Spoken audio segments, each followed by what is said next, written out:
abrumado por la duda de los celos. Se ve triste en la cantina, tan bohemio ya sin fe, con los nervios destrozados, llorando sin remedio, como un loco atormentado por la ingrata que se fue.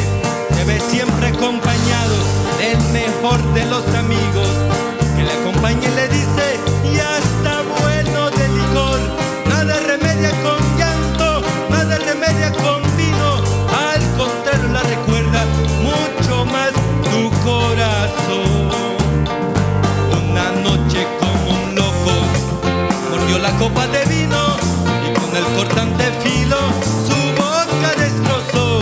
La sangre que brotaba confundióse con el vino y en la cantina ese grito a todos estremeció.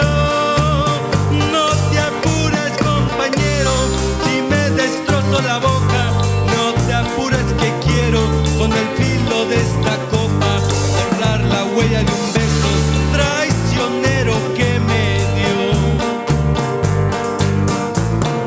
Mozo, sírveme la copa ropa, sírveme que me destroza esta fiebre de obsesión. Mozo, sírveme la copa rota, quiero sangrar gota a gota el veneno de su amor. El amor es una niebla que te quema con el primer rayo de la luz de la realidad. El tiempo en tus manos vacías me sostiene. Me gustaría decir que ya no te quiero, pero ardes en mí como brasa o quizá como infierno.